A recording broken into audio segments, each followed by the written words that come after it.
Hello and welcome to the Varietal Show. My name is Rory, and you are watching the Varietal Show.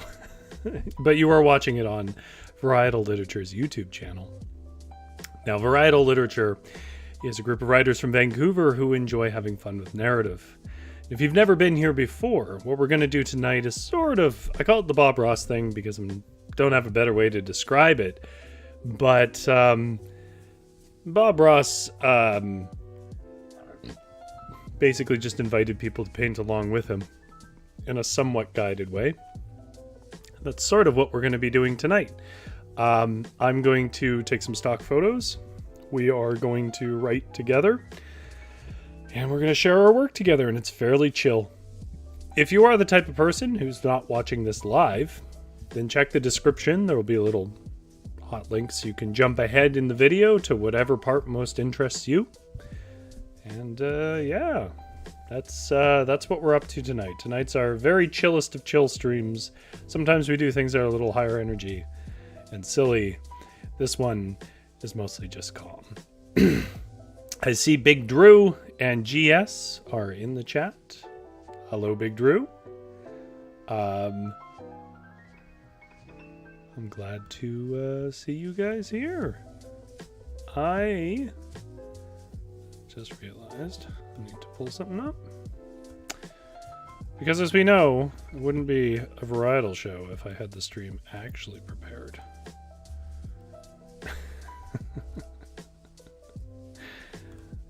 Okay. One moment here. I may as well do it now because let's face it, this is when the least amount of people are on. Before everybody gets here and finds out the truth about how difficult I find it to be prepared. There we go.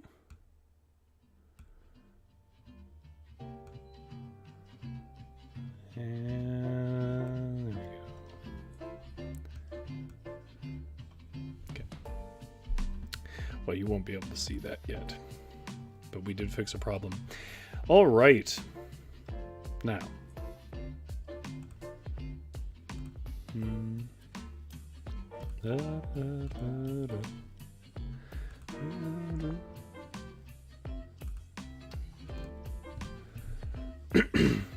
So just very briefly, for those who've been here before, Left on Red is our section where I tell you things that I am reading and enjoying and that I think you will read and you will enjoy. And specifically what I'm reading right now is The Broken Places with Francis Peck, by Francis Peck. And I'm reading it because on Wednesdays at 6:30, we meet and discuss each week's readings on the Big Van Book Club with Avalon Bourne, who's been a guest on the Varietal Show. If you guys have not been keeping up with that, it's actually been going pretty well. And I say actually, because honestly, I thought a stream where the prerequisite was reading was possibly the only worse idea I've had than a stream where we actually physically watch me write. But it's gone pretty well. It gets good views and so on. So come join that conversation. It's not particularly, you just need to do the readings and offer your commentary or things that you liked about it, and we discuss it. If you haven't seen it before, it makes pretty good like background chatter, I think. So, you know, it's not your thing. But anyways, that's The Broken Places by Francis Peck. I do recommend it. It's about an earthquake in Vancouver. And we are reading it on the Big Van Book Club. And that is my Left on Red recommendation, which means we're going to go and we are going to do what we all came here for, which is, of course, Lit Games. Now, Lit Games stands for Literature Games, and what it is it's sort of games I play with writing. Writing can be a solitary experience on the whole, so it might surprise you to know that a lot of writers do kind of write together, or at least around each other, and share stuff. And I'm sort of bringing you that experience through this, and sometimes it's more of a game and silliness where people are trying to screw me up. But tonight, what it is it's sort of Jill and us looking at stock photos together. We'll sort of pick one. We usually get through about 3. We'll sort of focus on some aspect of description and prose. And then we'll create little pieces of prose, little vignettes, not really stories, just little vignettes. And you can share them in the chat, and as long as they're not, shocking or something, I'll read them aloud, and I'll be reading my own aloud at the end. But you'll be able to see me write them, of course. All right. So that's our lit game tonight. And that means we got some writing to get to. How is everybody's week going?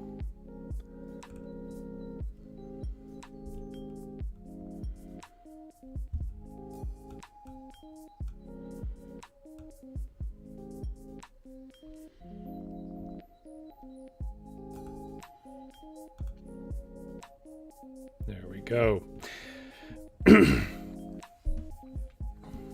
My week is going pretty well, I guess, compared to last week.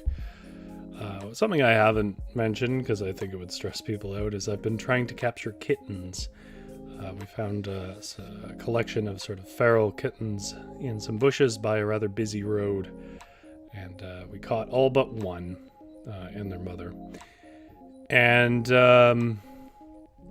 we've been trying to get it for a while, but the pervading theory right now is that it probably has gone off with its father and isn't in the area anymore, so we wouldn't know where it is. But it has involved me going out every night and looking. Okay, so the first thing we're going to look at is a car's interior. Now, I feel like they're all going to be very modern, which is kind of unfortunate, because I kind of want an old car. Let me try an old car as a...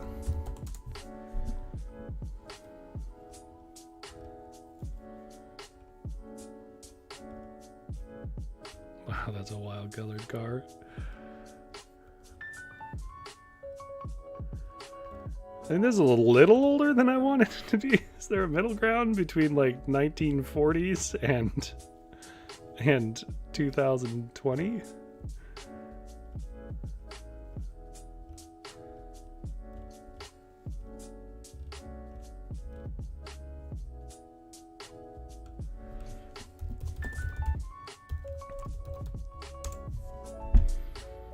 So what I'm doing right now is I'm sort of picking... This will work, I think.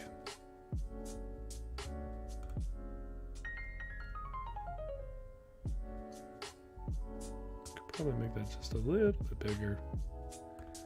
Give it a little more purchase on the page.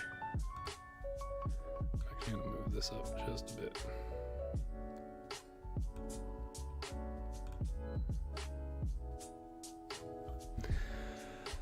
All right.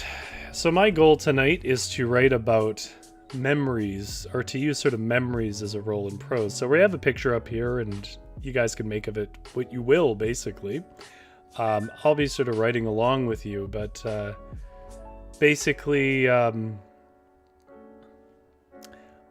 you write along and do your description of your own tonight, I want you guys to sort of draw more on your own memories, like how this picture brings to mind things that you remember from childhood.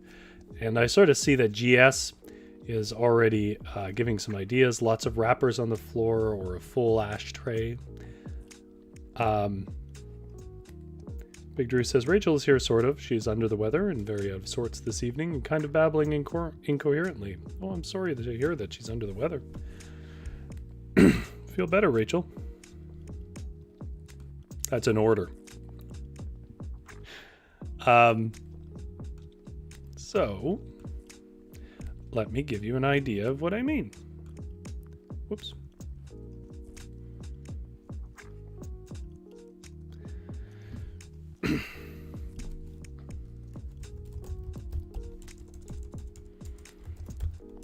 I remember that rubber smell of hot vinyl masquerading as a leather seat.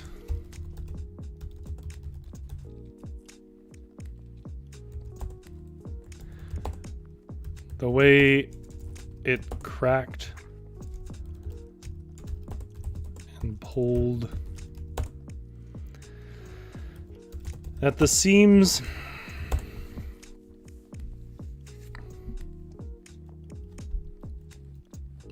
told its lies, or I should say showed its lies.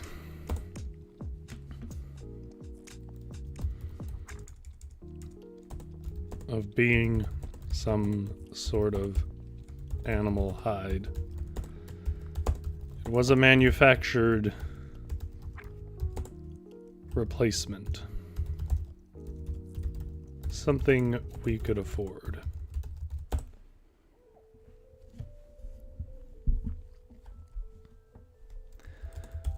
I suspect that old wagon had been a prize in a driveway once upon a time. A thing to show the family, filled with that new car smell of off-gas, gassing synthetics.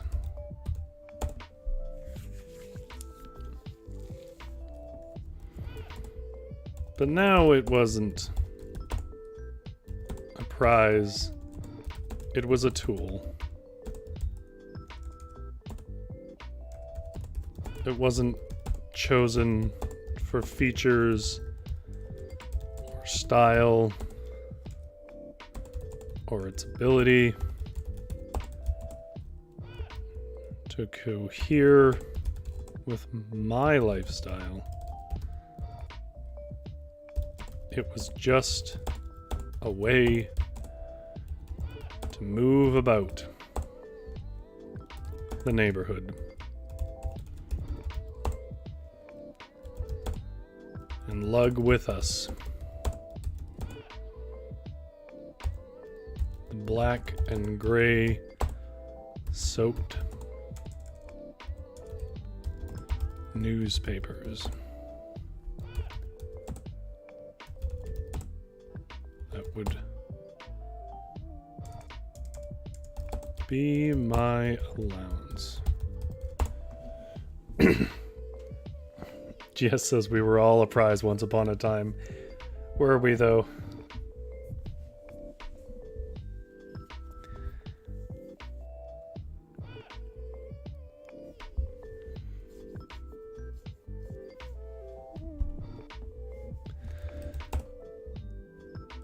The only true saturated colors left in the brown and fading greens of this thing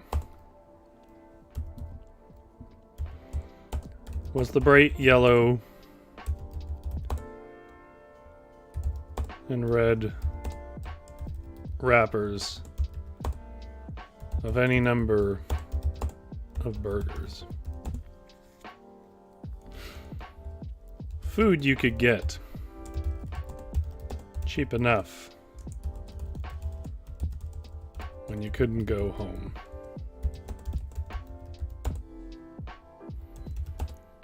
The car didn't cut the engine when it idled. It didn't have any eco chip.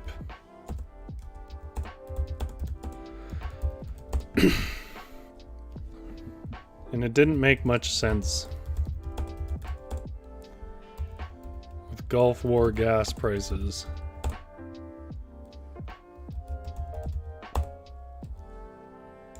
Turning our profit into a null result. But it did work.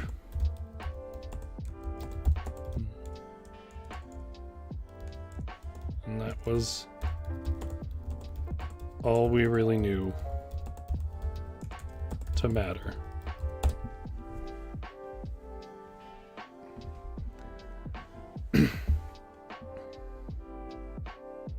Big Drew says the speedometer read 67 miles per hour as dawn broke that Tuesday morning.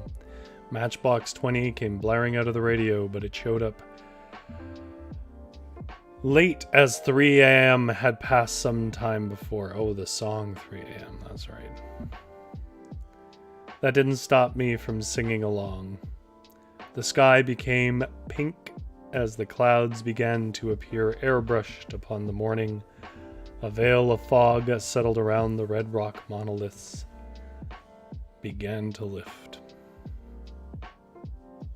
Those red rocks are memorable.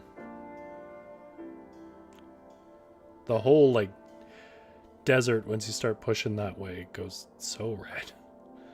It's kind of, I wasn't prepared for it. I also wasn't prepared for the fact that, frankly, the entirety of Nevada looks like Mars with scabs of suburbs. I guess, why wouldn't it? But, what I'd seen of... I also wasn't prepared for the fact that Reno really is a strip of sort of copper-glassed places in the middle of a city that is otherwise tremendously unremarkable. For how much it's built up in songs and whatever else, I had thought more would come of it.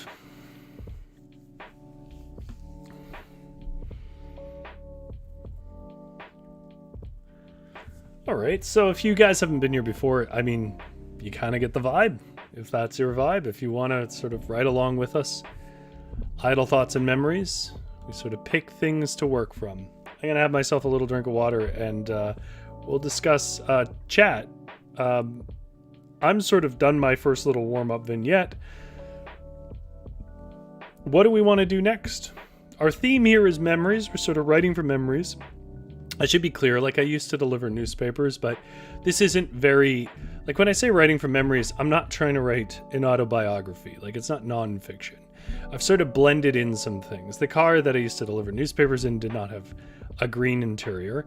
That was a car I had before I ever delivered newspapers. Or I was in. But that's what I mean. It's sort of like drawing on a variety of memories to sort of piece together and patch together something that captures an honest reflection of the overall whatever you're trying to capture. Give me a moment here. Tell me, chat, what kind of pictures we should use next.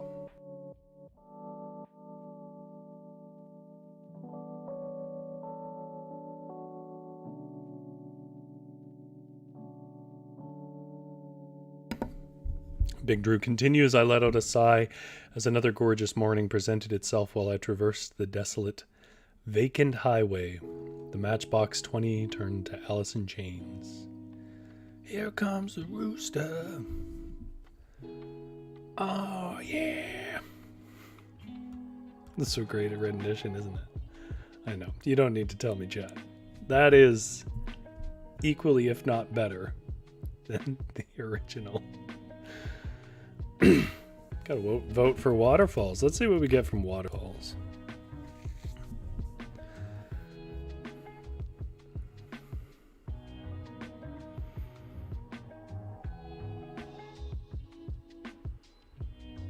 Some of these pictures are not loading for some reason. Oh, there we go. I think I know which one I want to use, but looking at a few of them.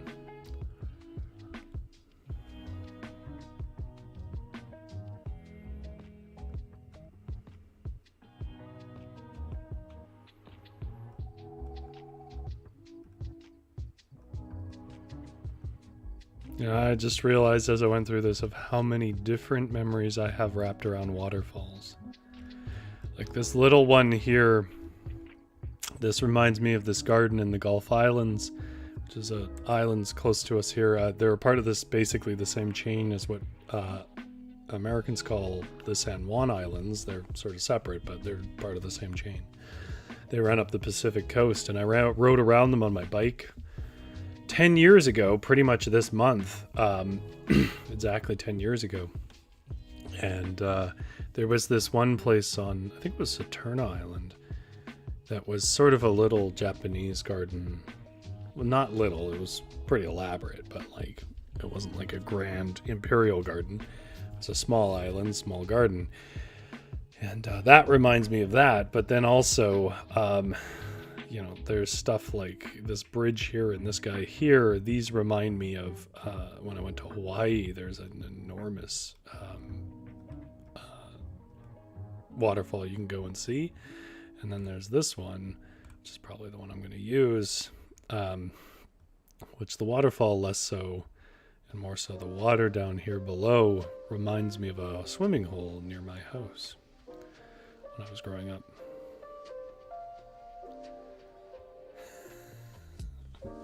Big Drew hurting my feelings here. Says, Rory, buddy, nobody can touch Lane Staley. If you don't know, Lane Staley is the singer of Alice in Chains. But I applaud your effort in serenading us. Big Drew says, bottom right with the bridge is in Oregon. Been there many times. I'm going to assume you mean this one. I have not been here before, but we can use this one. This one also reminds me of in Vancouver, we have two suspension bridges. We have one that's quite famous because it's very large and long, and it's like a whole, costs a bunch of money, and basically you just walk across the bridge. It is cool, but it's not worth the money they're charging, to be clear. It's a tourist trap for the money. You can also see like owls and stuff up close. But then the other thing that it reminds me of is the second suspension bridge, which is much smaller, hidden, and not a big tourist thing. It's a more practical thing on a path. I forget what it's called, but it's on paths in North Vancouver. This one reminds me more of that second one, but it doesn't have a big, beautiful view of a waterfall. And actually, Holly's House has mentioned another one. Locally, we have Bridal Falls, which is named as such that it falls a bit like a bridal's veil, which is up on the highway to Chilliwack, which, by the way, if you are reading along with Big Van Book Club on Wednesdays, it's around the highway. You can see it from the highway that Charlotte drives up after she leaves with her cheese. And when she goes up to a place called Hope, in between Chilliwack and Hope, you can see Bridal Veil from the roads. Well, not really from the road, but you can sort of make out something if you know what to look. It's not like next to the road. I don't want to oversell this.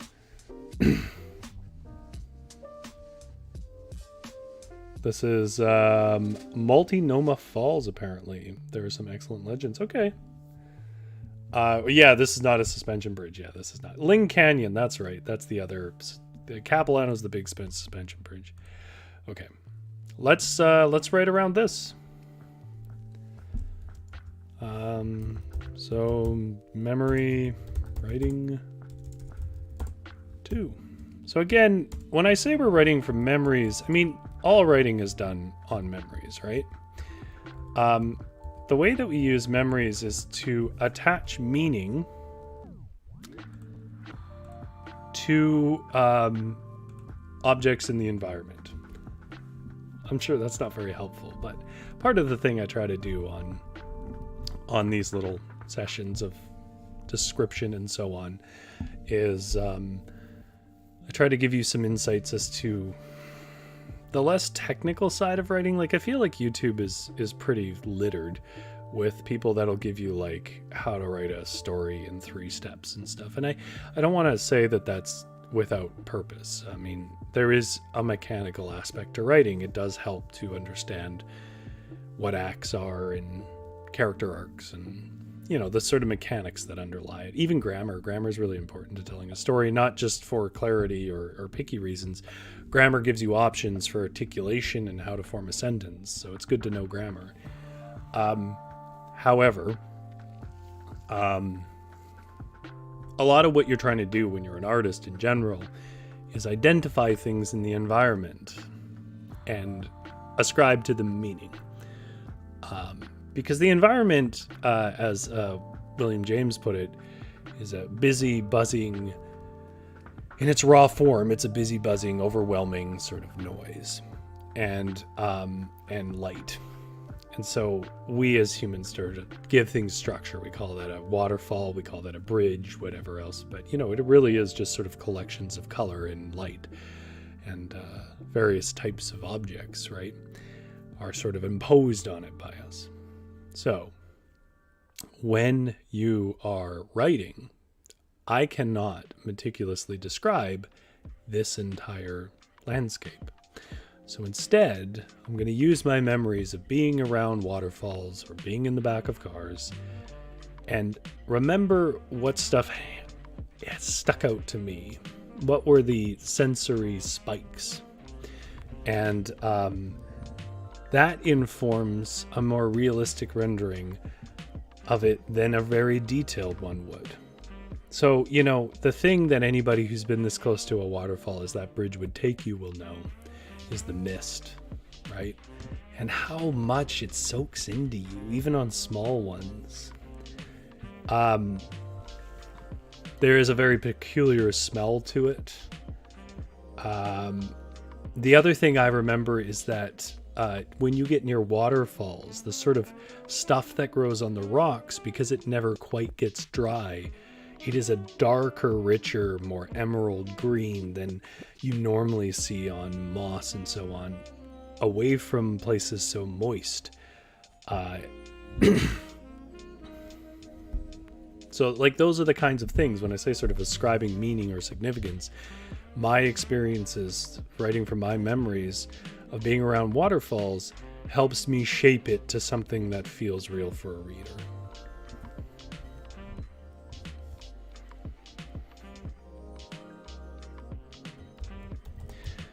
It started as a whisper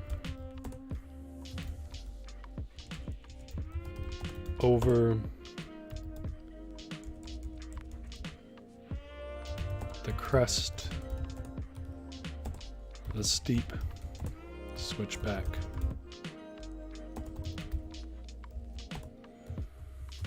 Not unlike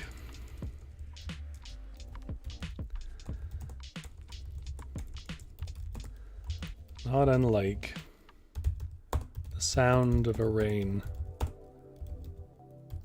outside the window.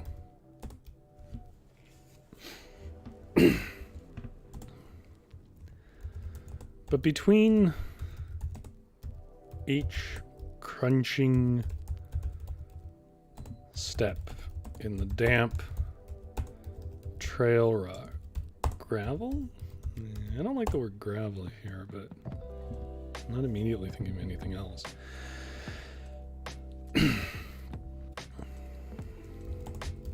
You hear that whisper hiss a bit louder as you get further up and further over. GS says, last night I dreamt I rode on a bear across snowy ice fields. Is that a memory? Of course. What could you see on the horizon line when you rode that bear? Or were you looking at the bear the whole time?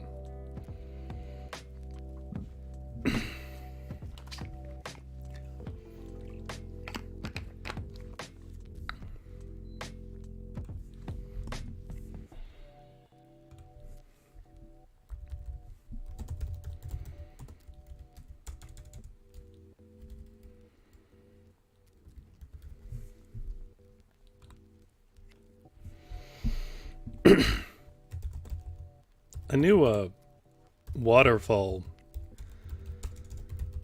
was coming. I'd seen plenty of them in cartoons, carrying Elmer Fudd over in a barrel.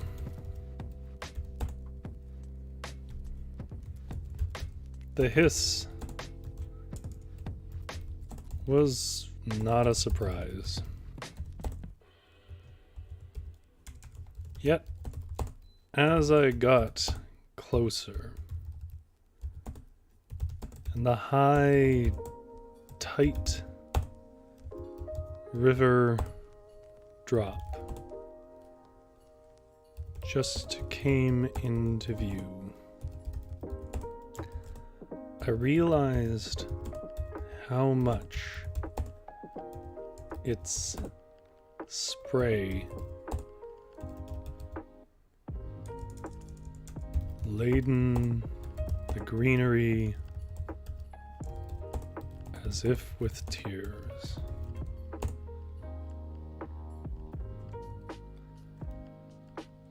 You were in the water or out the water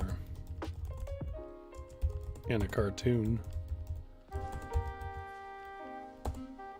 But there the water was in the air and soaking into you. Gia says, oddly, I couldn't see the bear, which makes no sense, I know. Came up behind me, scooped me up, and I was very silent and still so as not to trigger him into attacking me.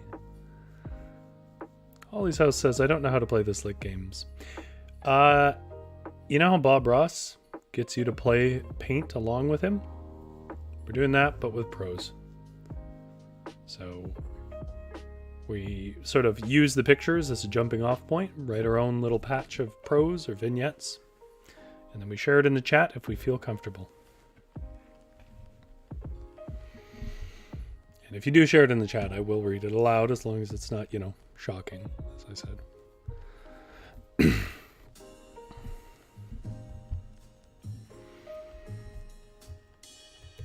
A few more steps. And that tight river drop spread its apron into a wide, wisping veil. Why do I always do that?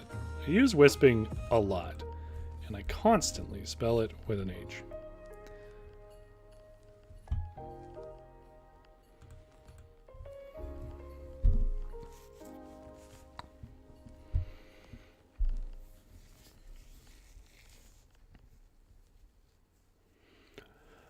GS says there was a road, but completely surrounded by huge snowy ice blocks. I could only see the blue sky on the horizon because we were up the mountain. What color blue was it? And was it all the same shade? Did it lighten or darken when it got to the horizon line?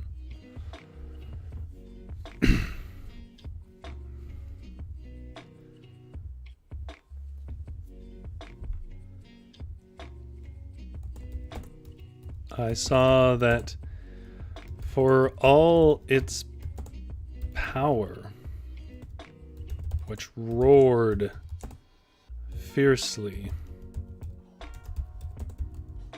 in its 1,000-year battle with the stones.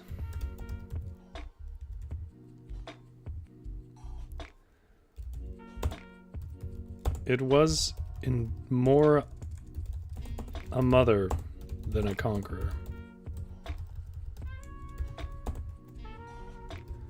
Its veil fed the richest emerald moss I'd ever seen streak a stone face.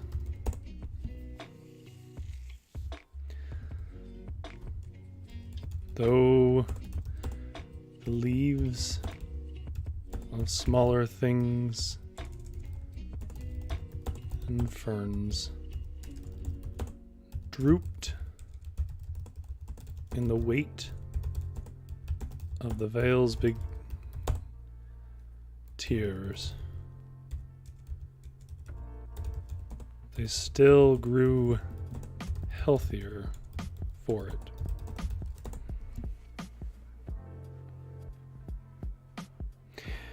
Gia says he was galloping down and there was a sense of being suspended in time. Well, Gias, you're in the Fireside Fairytale videos, and every culture has some. And I find that sort of is almost dream logic that I relate to. You know, when I dream, there is this kind of floatiness to my movement where I go further than I should and whatever else. Is it like that?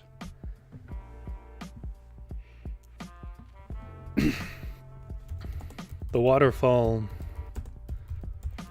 wasn't a stream in decline, but rather a mother to a grove, spreading herself thin to make green and beautiful things.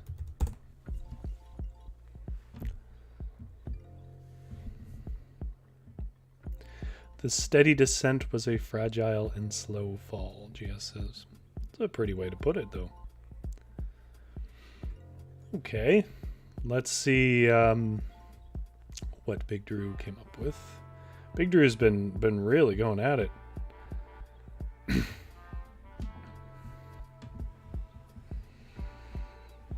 As we were returning home from our parents' home, I asked my brother if he'd like to go anywhere before heading home. He said, I'd like to grab a couple of beers. Go to Multnomah Falls. Let me know if I'm saying that anywhere near right. Despite my having work in the morning, I chose to acquiesce to his request. I always yearned for adventure, and this was a rare opportunity to indulge with company.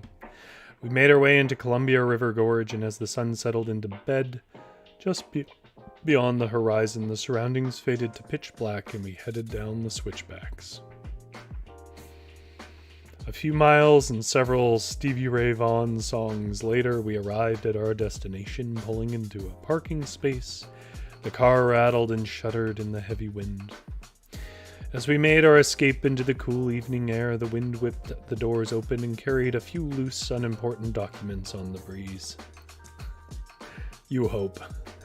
We stood still in the wind, though the wind itself had a different idea. We found ourselves able to lean into the wind as it let us hold us up. I love that feeling. That's one of my favorite feelings.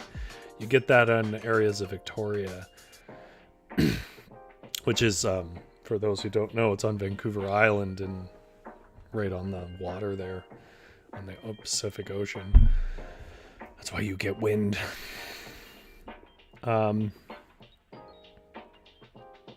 Though I should say not on the open coast, but it's enough to get a lot of wind.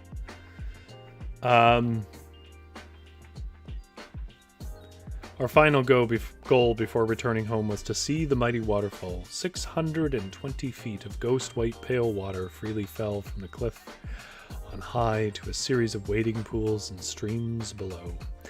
Now, you know, I've yet to see a waterfall that has those wading pools. I see them in cartoons and stuff. I don't know if I'm just not noticing them. We do have a series I've seen sequential waterfalls where there's sort of little swimming areas below, but like true little pockets of water.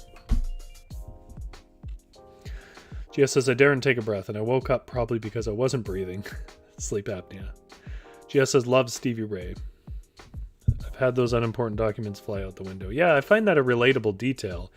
And I think, actually, if I could, Big Drew, I'm going to highlight that as a reason why you draw on your memories, why you sort of meditate on your own personal experiences, even if you're not writing deliberately about them. When you come up with scenes and scenarios, is because there's details that will ring true that only a person there who had done these things would know, right? And that's the stuff that people really remember most of all. The idea of opening a door in the wind and some, insurance paper you didn't care about, it's expired 2 years ago or whatever, goes flittering out and you can't catch it. That's not a thing you sort of would reason out as being as common as it really is.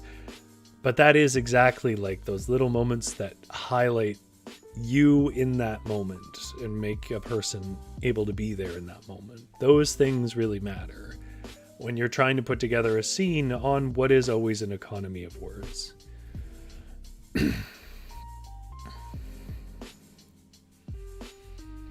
Big Drew says, the mist kissed our faces, and we knew it was time to bid adieu for the evening. All right. Well, that was a good one. I do like describing nature.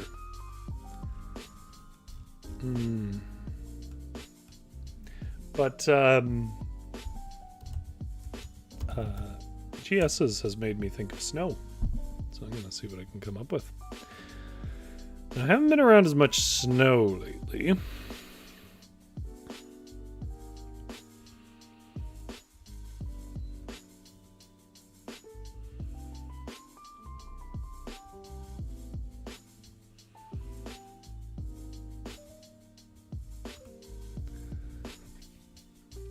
Yeah, see like a road with... I wonder if, as much as I like pastoral snow scenes, I don't know how many of us really lived in that experience.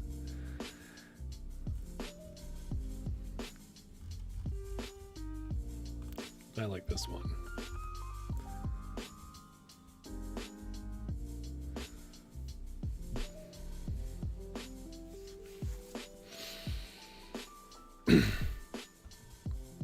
Alright, so for our last one, we'll do a little snowy road. You know, the snow is starting to collect again on the road kind of scene. If you really are from an area that just never gets snow, which is slowly becoming here, frankly, then choose any sort of challenging weather prompt for yourself. You know, like flooding on the roads, or you know, the rain is starting to come, that sort of thing.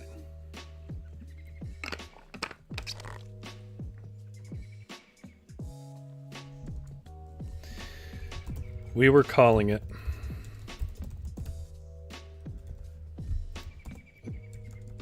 Frankly, should have called it last night.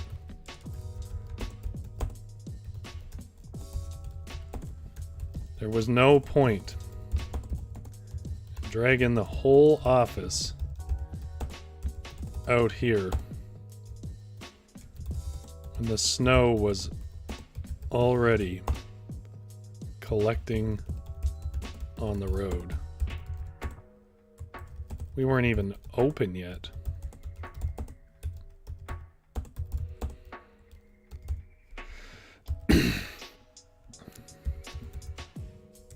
Little spatters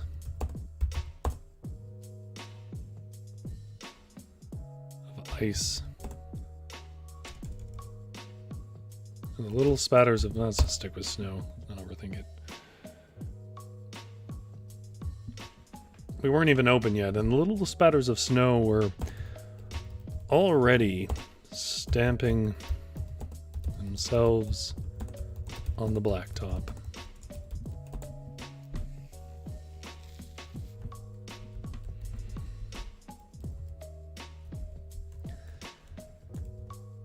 It was only going to quicken as the hours went on. We weren't a snow-going people. Vancouver is in Canada. That's true. And Canada has a reputation of snow.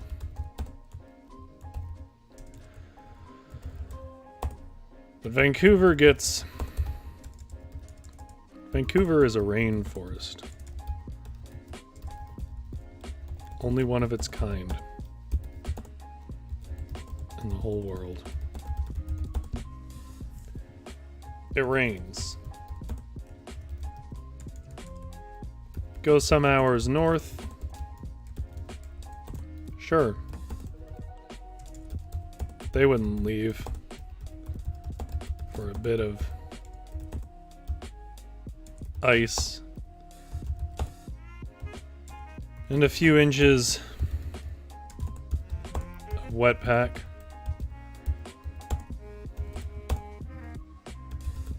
But they bought cars and tires made for that. This was our week of snow.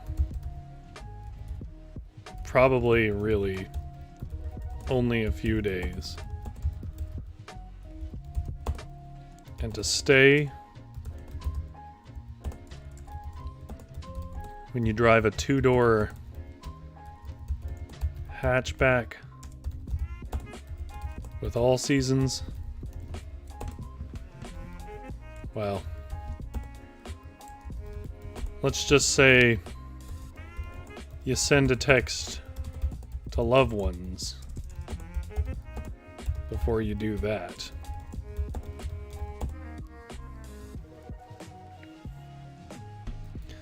So I was out. I'd emailed my students. Too risky.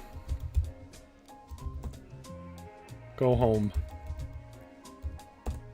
Figure out tomorrow.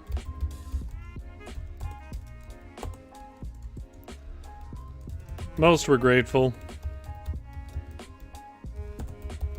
One said they had already driven an hour.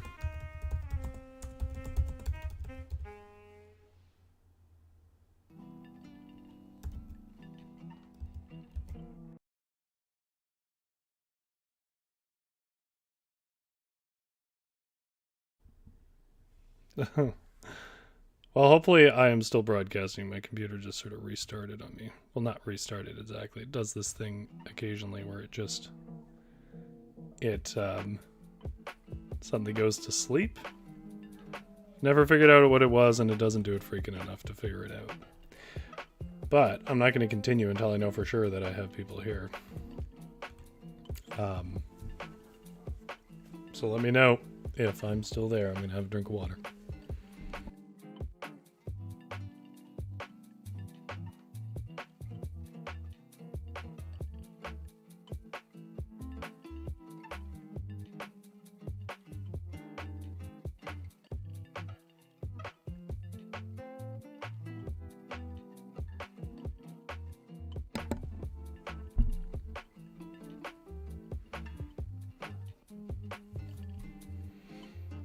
All right.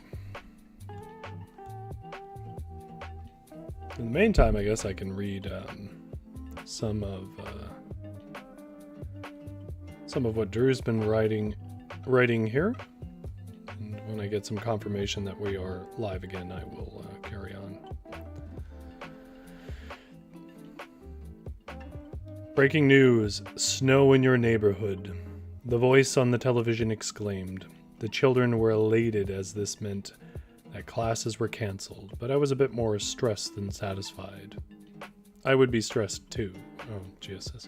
You see, when a parent relies on the school to provide care and education while he works, the cancellation calls for a change of plans. What was I to do? A single father of two, both in school, and myself, a mass transit driver, urgently needed by my city, by my people who couldn't disappoint them.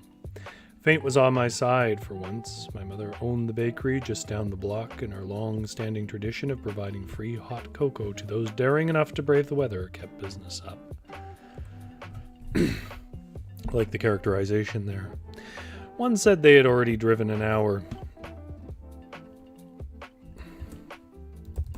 And I sent a frowning face with an apology. It was pretty when I left the office, and it stopped being pretty when I began the slow slide home in the gray slush of a land cursed with snow, but not enough of a chill to keep it dry.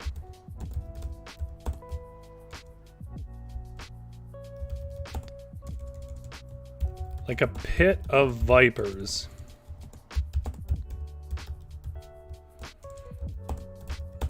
The slush hisses menacingly as you drive,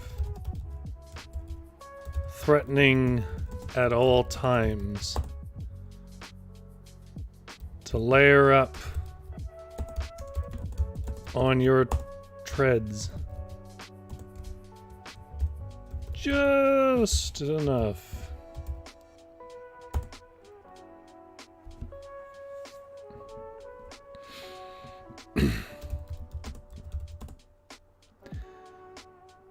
that you won't stop quite early enough. Quite soon? Won't stop in time, let's say. I don't want to say enough twice. That you won't stop in time for some bumper somewhere between here and home. In truth, the real issue wasn't even the downhill. Sure, you were more suggesting directions to your vehicle as it surfs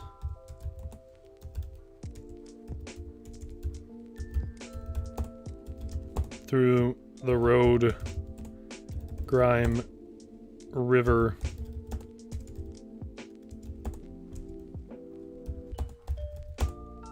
but at least gravity kept you moving. It was the uphill. That one hill on Marine that everyone would need to surmount. Your wheels were going to spin.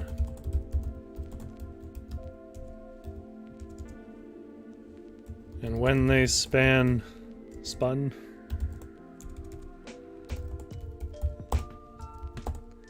the car would sink sideways, leaning like a tired traveler into oncoming traffic across the double line. Traffic that was taken that big slide where it could only suggest how this amusement park ride would conclude. GS is causing me some anxiety here. If you took the side roads,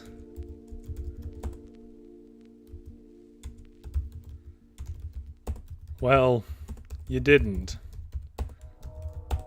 They were thick and unworn.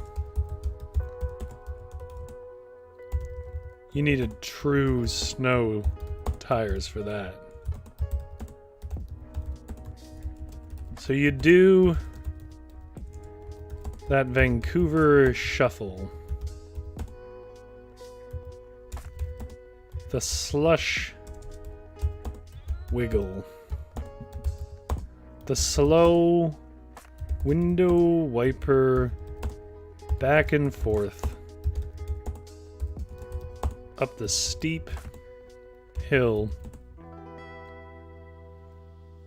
because of course you can't afford snow tires but you could afford insurance. All right.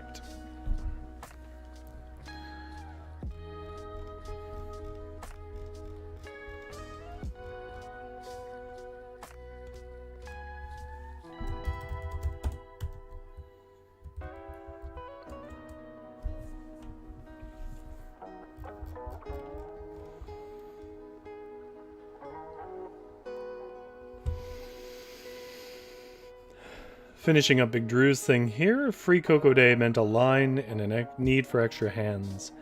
A 12-year-old grandson and a 14-year-old granddaughter would be welcomed assistants, and volunteers don't eat into the profits. You know, that's illegal. I know that kind of ruins the magic of the scene, but actually, apparently, that is largely illegal in most places. I dropped the kids off and caught the 47 down to the depot. Bruce was happy to see me as I barreled through the door and shook off the cold. "Thought you said it was going to be sunny, Darcy," I quipped, bringing a chuckle to the room. I grabbed the keys and went out to warm up, chain up, and pre-trip my main gal, Bertha, old number 7. That machine I've braved the weather with so many times. All right, well, I'm going to do the read back, and then we'll call it a day. If you are still here, though, please remember to like if you like this and subscribe if you would like to do more of this. Next week, we're going to be writing about coffee in various ways. We'll see how that goes. We did it with potatoes a couple of weeks ago, if you want to see how it went. It's far higher energy and sillier. So if you're cutting ahead and you just want to see the results, I will say that Big Drew's been doing his own work in the chat. If you want to hear that read, you should listen through. It's a good chill time. But if you just want to hear the prose, we're going to start from the third and work back because it's just easier to do with the picture. Our third prompt was this picture of a car sort of stuck in snow. And what we were doing was using memories we've had, not necessarily to write about those memories, but to inform a vignette, a descriptive vignette.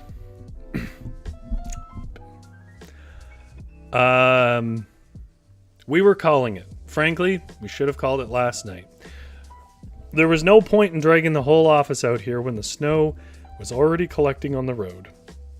We weren't even open yet, and the little spatters of snow were already stamping themselves onto the blacktop. It was only going to quicken as the hours went on, and we weren't a snow-going people.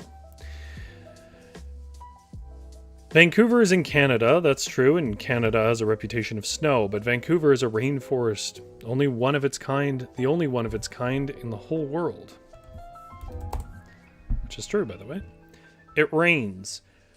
Go some hours north? Sure. They wouldn't leave for a bit of ice and a few inches of wet pack, but they bought cars and tires that made for that. This was our week of snow, probably really only a few days. And to stay when you drive a 2-door hatchback with all seasons, well, let's just say you send a text to loved ones before you do that. So I was out. I'd emailed my students. Too risky, go home, figure out tomorrow.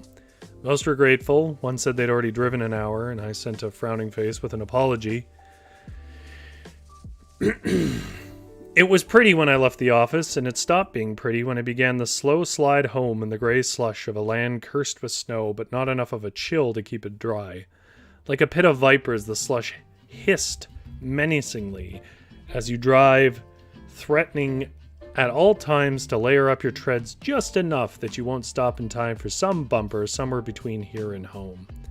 In truth, the real issue wasn't even the downhill. Sure, you were more suggesting directions to your vehicle as it surfs through the road grime river, but at least gravity kept you moving. It was the uphill, that one hill on Marine that everyone would need to surmount. Your wheels were going to spin, and when they spun, the car would sink sideways, leaning like a tired traveler into oncoming traffic across the double line. Traffic that was taking that big slide where it could only suggest how this amusement park ride would conclude. If you took the side roads, well, you didn't. They were thick and unworn. You needed true snow tires for that. So you'd do that Vancouver shuffle, the slush wiggle, the slow window wiper back and forth up the steep hill, because of course you can't afford snow tires, but you could afford insurance.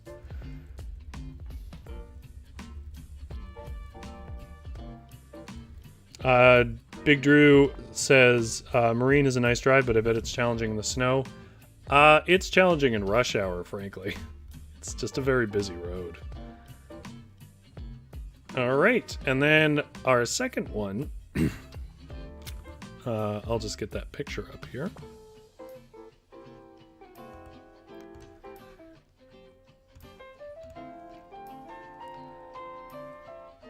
Was of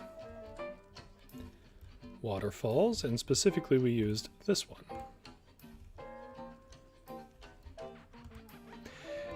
It started as a whisper over the crest of a steep switchback, not unlike the sound of rain outside of a distant window. But between each crunching step in the damp trail gravel, you hear that whisper hiss a bit louder as you get further up and further over. I knew a waterfall was coming and seen plenty of them in cartoons carrying Elmer Fudd over in a barrel. The hiss was not a surprise, yet as I got closer and the high, tight river drop just came into view, I realized how much its spray laden the greenery as if with tears. You were in the water or out of the water in a cartoon, but there the water was in the air and soaking into you. A few more steps and that tight river drop spread its apron into a wide, wisping veil. I saw that for all its power, which roared fiercely in its 1,000-year battle with the stones. It was more a mother than a conqueror. Its veil fed the richest emerald moss I'd ever seen streak a stone face. Though the leaves of smaller things and ferns drooped in the weight of the veil's tears, they still grew healthier for it. The waterfall wasn't a stream in decline, but rather a mother to a grove, spreading herself thin to make a green and beautiful things.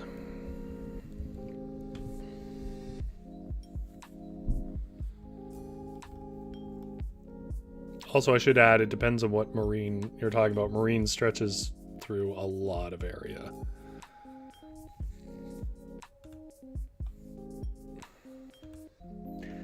And our last one was the interior of a car, specifically this one. I remember that rubber smell of hot vinyl masquerading as a leather seat, the way it cracked and pulled at the seams, showing its lies of being some sort of animal hide. It was a manufactured replacement, something we could afford. I suspect that old wagon had been a prize in a driveway once upon a time, a thing to show the family, filled with that new car smell of off-gassing synthetics. But now it wasn't a prize, it was a tool. It wasn't chosen for features or style or its ability to cohere with my lifestyle.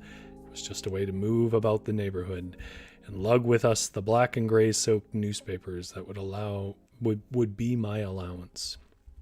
The only true saturated colors left in the brown and fading greens of this thing was the bright yellow and red wrappers of any number of burgers. Food you could get cheap enough when you couldn't go home. The car didn't cut the engine when it idled, it didn't have an eco chip, and it didn't make much sense with the Gulf War gas prices turning our profit into a null result. But it did work, and that was all we really knew to matter. And that was our 3 sort of practice with prose. Hopefully you folks enjoyed it.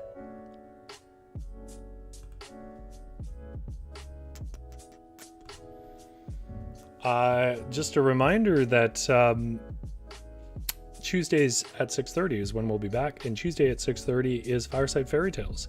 If you didn't listen to it this week, this week, it was a slapstick story. If you don't want to read the whole or listen to the whole thing, that's fine. But there is about a 5 or 6 minute story about I don't really know how else to describe it other than a surprising amount of slapstick humor in writing. So it's me reading stories from old folk tales and folklore.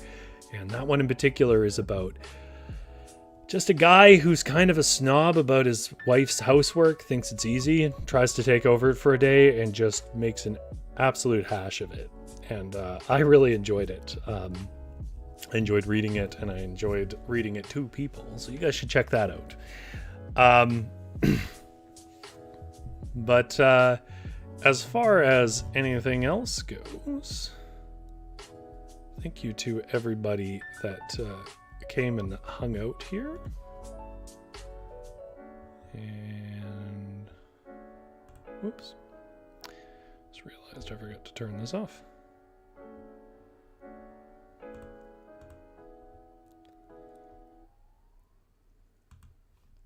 There we go. Big Drew says, I really enjoyed the prompts tonight. I hope you don't mind my contributions. Your contributions are the point, Big Drew. Especially of the big Bob Ross thing here. I encourage people, if you really are enjoying something you're writing, follow through, finish it. You know?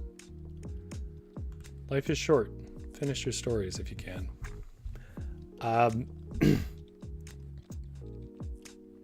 Yeah, Big Drew already knows what I'm gonna say. I hope to see you guys back here Tuesday.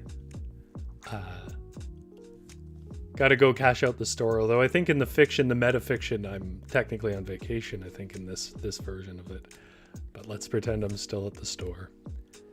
You don't have to go home, but you can't stay here. Get out of my shop.